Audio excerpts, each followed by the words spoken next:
मैंने 1 से लेकर के 30 तक का ऑब्जेक्टिव मैंने इससे पहले वाले वीडियो में डाला था। अब आप लोगों के ये वीडियो 31 नंबर से बनाने जा रहे हैं। इसमें पहला क्वेश्चन देखिए क्या है। इसमें पहला क्वेश्चन है अभाज्य गुणनखंड विधि द्वारा 96 और 404 का एचसीएफ और एलसीएम ज्ञात करना है। तो सबसे पहले क्वेश्चन में देखिए क्या है।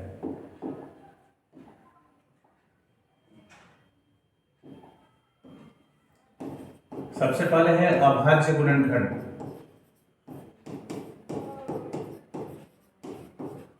अभाज्य गुणनखंड में सबसे पहले अभाज्य गुणनखंड विधि द्वारा, तो सबसे पहले हम लोग अभाज्य गुणनखंड करेंगे दोनों संख्या का। 2 से घटाएंगे, 2 से 8, 2 8 16, 2 से 24, 2 से 12, 2 से 6 और फिर 2 से 3 बार में। उसके बाद है 404।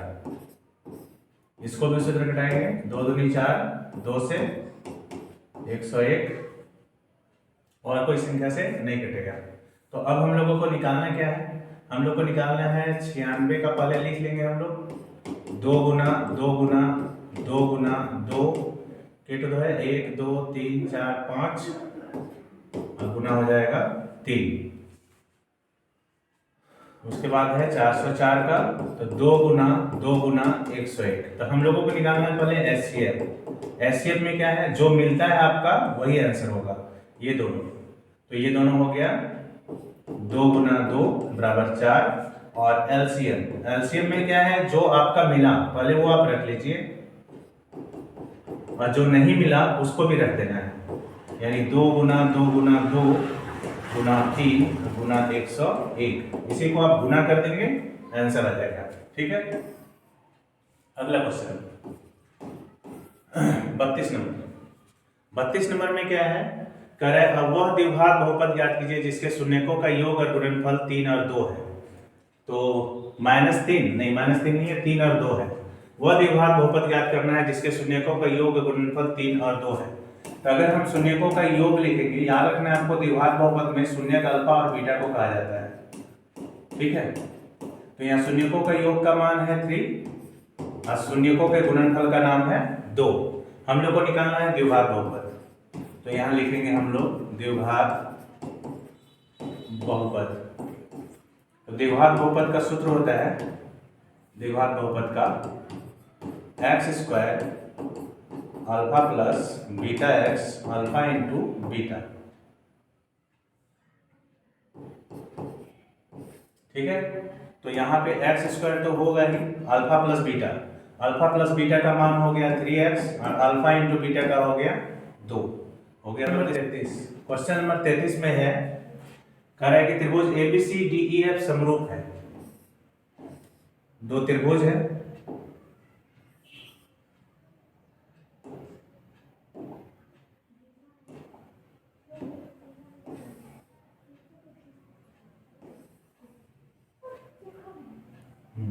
दोनों त्रिभुज है। एक का नाम है ABC और दूसरे का नाम है DEF। तो इसमें कह रहा है एक त्रिभुज का क्षेत्रफल दिया हुआ है 64 सेंटीमीटर स्क्वायर और दूसरे का दिया हुआ है 121 सेंटीमीटर स्क्वायर। ठीक है, और इसमें से कह रहा है EF का जो मान है वो दिया है 15.4 सेंटीमीटर। हम लोग को निकालना है किसका, BC का। तो इसमें देखिए एक रूल होता है कि समरूप त्रिभुज, अगर 2 त्रिभुज समरूप अगर है तो दोनों का क्षेत्रफल को अगर हम बटा में रख दे तो उसके संगत भुजा का अनुपात का वर्ग भी आपस में बराबर होता है। मेरा कहना क्या है, एक कंडीशन होता है कि अगर त्रिभुज ABC समरूप है त्रिभुज DEF का, तो क्या होगा कि दोनों का अगर हम एरिया रखें यहाँ ABC का और नीचे रख दें DEF का, तो दोनों त्रिभुज का अगर हम क्षेत्रफल रखते हैं अनुपात में, तो इसकी संगत भुजाओं के वर्गों के अनुपात के बराबर होगा। तो इसका संगत भुजा ABC का संगत भुजा कौन है, ABC का BC के साथ EF ले लेंगे और इसके स्क्वायर के ये बराबर होगा। ठीक है, यही इसका फॉर्मूला होता है। तो इसमें क्या करेंगे, ABC का क्षेत्रफल कितना दिया हुआ है 64 और इसका क्षेत्रफल है 121 और यहाँ BC का मान हमको निकालना है और EF का मान है 15.4 और इसका स्क्वायर। अब हम लोग क्या करेंगे, हम इसी चीज को इस साइड लिख सकते हैं। ठीक है, क्योंकि दोनों इक्वल है तो हमको इस साइड लिख देना है इसको। तो यहाँ लिखेंगे BC और 15.4 का स्क्वायर बराबर होगा 64/121। अब क्या करना है कि BC बाय, फिर लिख लेना है यहाँ BC बाय 15.4 और स्क्वायर को सेट भेज देना है, तो रूट हो जाएगा और 64 और 121। फिर लेना है BC 15.4, 64 का वर्गमूल 8 और 121 का 11। अब क्या करना है, BC को फिर लिखना है और 8 इसको क्रॉस मल्टीप्लिकेशन से ये चल जाएगा ऊपर और नीचे आ जाएगा 11। पॉइंट जैसे हटाएंगे तो 10 होगा, 11 का 11, 11 चक 44। तो BC बराबर होगा 14 को 8 से अगर गुना करते हैं, 14 8 गुना करेंगे 12, 112 होगा और बटे 10, तो 11.2 सेंटीमीटर BC का वैल्यू।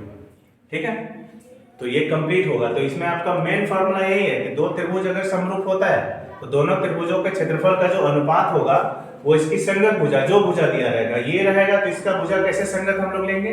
तो यहाँ देखना है आपको, निकाल दिया हुआ है EP, तो लेना है आपको ये, अगर EF दिया हुआ है तो BC लेना है, अगर मान लीजिए दिया रहेगा DF तो आपको लेना है AC, ऐसे करके बनाना है। ठीक है,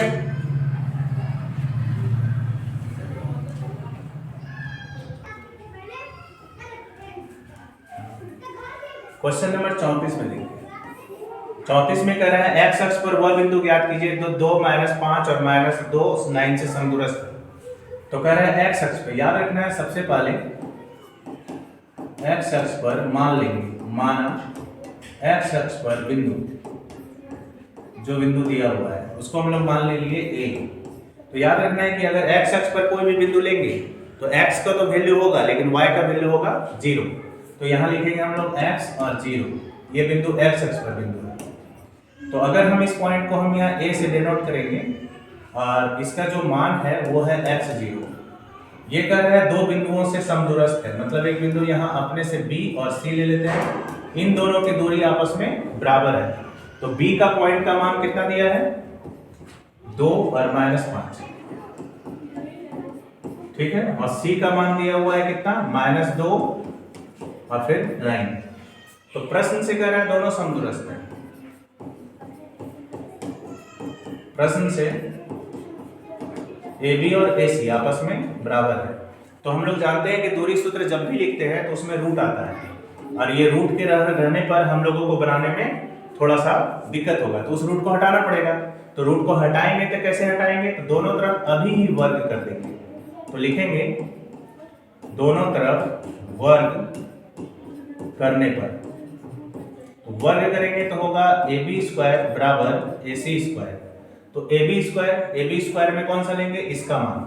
तो इसका फॉर्मूला पहले AB स्क्वायर, जैसे ही ये रूट गायब हो गया, अब बिना रूट के हम लोग लिख सकते हैं।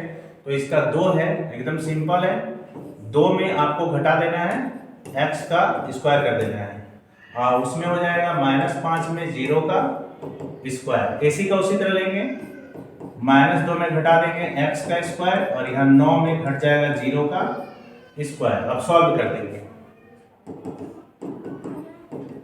तो यहाँ हो जाएगा a माइनस बी का होल स्क्वायर का फॉर्मूला। तो a square 2 Guna x plus x का स्क्वायर, उसके बाद -5 बचेगा केवल इसका स्क्वायर। इसको सॉल्व करेंगे तो -2 का स्क्वायर प्लस लेंगे क्योंकि दोनों में माइनस है, तो 2 गुना -2 गुना -x प्लस -x का स्क्वायर, और फिर यहाँ होगा 9 का स्क्वायर।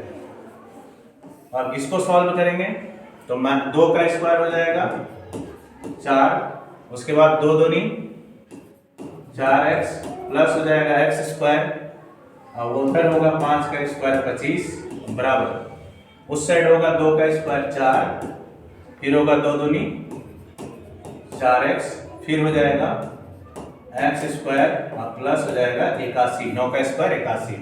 इसमें देखिए कैंसिल कौन कौन होगा, ये कट जाएगा, x स्क्वायर कट जाएगा, तो बचेगा क्या, इस साइड बच जाएगा -4x प्लस 25, और इधर बच जाएगा 4x प्लस 81। अब क्या करेंगे, -4x, उधर से 4x को लाएंगे इस साइड, माइनस हो जाएगा, प्लस है तो, और ये भी प्लस है तो हो जाएगा माइनस। तो 4 और 4 हो जाएगा 8x, और 11 में 5 गया 6, 7 में 2 गया 5, 8 से घटा देंगे 7 बार में, तो x बराबर होगा -7। तो हम लोग बिंदु क्या माने थे, a का मान था 0, तो यहाँ a x का x0, x का मान -7 और ये 0, ये आपका आंसर हुआ। ठीक है।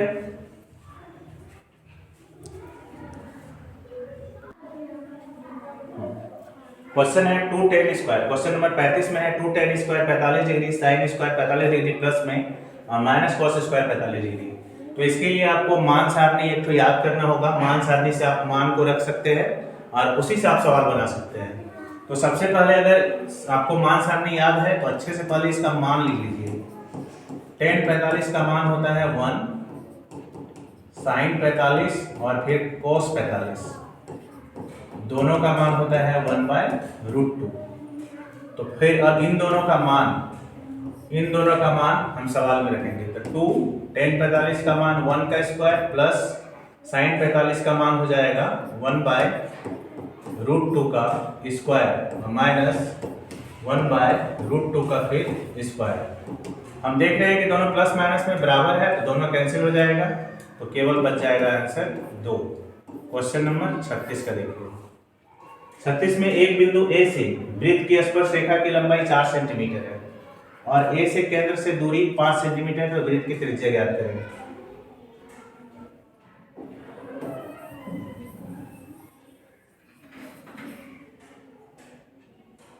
इस सवाल को देखिए।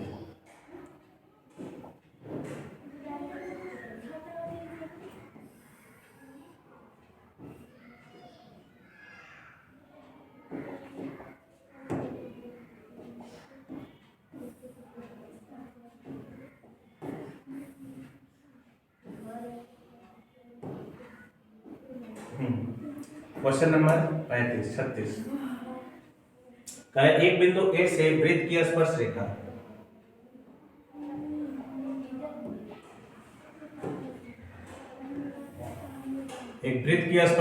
स्पर्श रेखा वृत्त को छू करके गुजरती है और एक केंद्र से लेना है और यहां से यहां लेना है। ठीक है, केंद्र मान लेंगे O, यहां ले लेते हैं A, यहां ले लेते हैं B, और यहाँ केंद्र के साथ त्रिज्या जो बनाती है स्पर्श रेखा के साथ वो होता है 90 डिग्री।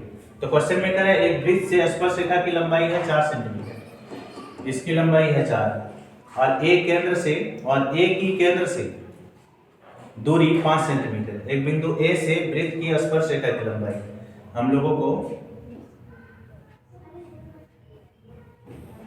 इस जगह लेना है A, पॉइंट यहाँ ले लेना है A, यहाँ ले लेते हैं हम लोग B। ठीक है, A से केंद्र की लंबाई दूरी दिया है 5 सेंटीमीटर, हम लोग को निकालना है इसका त्रिज्या। तो हम देख रहे हैं कि समकोण त्रिभुज वाला पाइथागोरस प्रमेय से आराम से बन जाएगा। तो लिखेंगे हम लोग समकोण त्रिभुज A B, समकोण त्रिभुज OB A में OB A लेते हैं।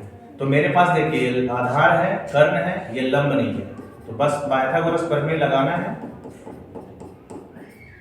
पाइथागोरस प्रमेय से, इस प्रमेय से हो जाएगा OB बराबर √OA² और फिर AB²।